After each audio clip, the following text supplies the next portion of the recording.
I'm cooking dinner for my children right now. What's on my mind is my present to my children. They want to see snow. I live in Florida. I'm renting a truck and driving all the way up so these kids can see snow. I took days off of work for this, and it's not looking good, man. I can't even give my kids the one thing they ask me. Maybe it's a big ask, but I don't think so. What happened to the time in America where taking a vacation didn't literally fuck you? It fucks you, dude. You take a vacation and you're like, all right, I gotta be eating ramen for the next 2 months because I took my kids on fucking vacation. I have a mortgage. I have 2 children. I don't have a great job. What children really need is they need to be loved, which is that's not a financial thing. They don't need to financially be loved. Okay, there are plenty of people who grew up poor and had a happy enough childhood because their parents were present, okay? Love and financials have nothing to do with each other. They're really not related. The other thing they need is to not be abused. Part of not being abused is not being in a public school surrounded by the Catholic Church gets so much.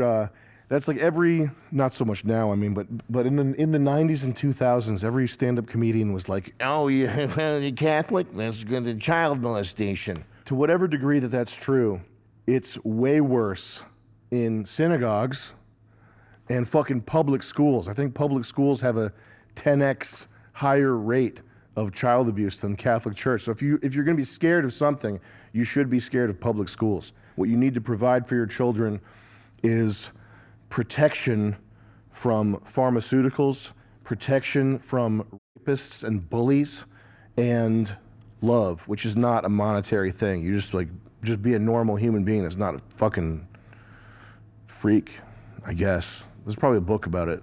I don't know how to teach you to not be a freak, but it's probably essential that you start learning how to do that.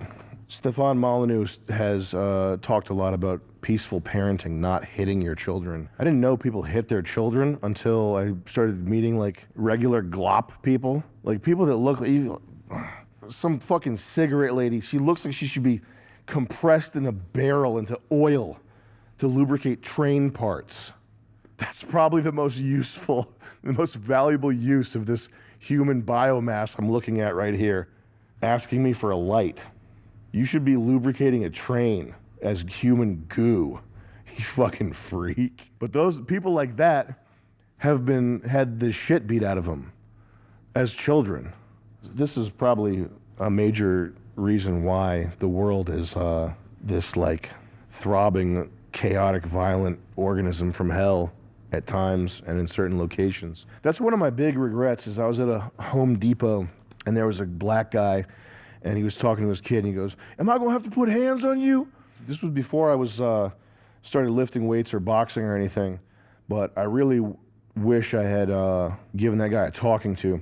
But I think this is probably a big reason why the world can at times appear to be so schizophrenic and cancerous. But yeah, all you have to do to be a good parent is protect your kids from that type of shit. I think that going overboard with the violin lessons and tutoring. What are you tutoring? Yeah. Vivek, black Vivek. First of all the jobs that the Indians are coming here for, aren't they going to be done by AI anyway? Huh? I thought computers were so smart they could learn to code by now. Huh? That's weird. Why are we bringing in more software engineers when writing software is one of the low-hanging fruits of LLMs that's actually going to be here in 5 years? Easy. Why do you need 400,000 brownies? Why do you need all those brownies? What are you even preparing your kids for anyway? You're just some shithead. What do you know about what life's gonna be like in 30 fucking years? My child is going to be a doctor. What if doctor is completely automated away and becomes like a customer service role in 30 years? The AI can diagnose medical conditions better than humans can. How long is it going to be until the role of doctor is downgraded to basically customer service till you're the human face in the office, making sure the machine doesn't fuck up and you're getting paid 1/3 of what you were making? We're talking about preparing your child for the future, giving them the best life possible. What school on the face of the planet has taught students how to preserve wealth and how to make money, which is day trading and gambling? What university program does that? Well, the people that are getting pumped out of the schools, the best schools are leaving with $500,000 of debt. They're unhirable. They're being replaced by towel heads anyway. So what are you preparing your kids for? My son Benjamin's going to be going to a private school where he will learn how to do math. Like you would fucking know what's going to be worth money in 40 years. Shithead. Like you would know.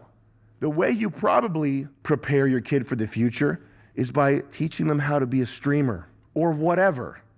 Fitness influencer. You would literally probably be better prepared for the future if you are a fucking fitness influencer than whatever boneheaded thing you think you're going to send your kid to college for. You go up to see snow and you don't see any, and your kids are disappointed, and hopefully 20 years later, what they remember is something like, my dad, who cooks for us, loved us so much, he drove us up to see snow, and we didn't see any. But it was crazy. It was a really fun weekend. We saw a lot of stuff. And that's a good outcome. The bad outcome would be, this is like a knife sticking out of people's heads. And I'm not saying this guy's like this, but I know if you're complaining, there's a chance you're like this. When you're not resilient and you're outcome dependent, you're attached on good outcomes, you need a good outcome to feel good. This is different from the Teletubby people who are liars and anyway, and they're like, oh, guess we didn't get to see any snow. Oh well, it's just as good. That's bullshit. And that's not what I'm talking about. What I'm talking about is when you don't get a birthday present or whatever, it doesn't psychologically shatter you. If you go drive up to see snow and you don't see snow and your kids are in the back seat and at some point you're driving and you're like, I can't fucking believe we didn't see any snow. Drove all this way, we had to eat ramen. Fuck! That's going to ensure that your kids have the same knife in their head that makes them retarded. Attitude is everything, bro. You have to have an all-terrain personality.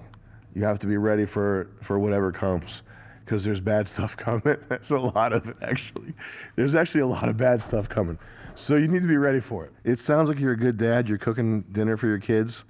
Just don't let them see you get rattled by little inconveniences like this, because, there's a lot worse shit coming down the line. If you're in Florida, the Tony Montana mansion is located in Miami. It reportedly has a large pile of snow on the main office desk. The other thing is, the people that flip out all the time, you don't remember them as being impressive or powerful or anything like that. You just remember them as being weak and, disrupted by anything that happens.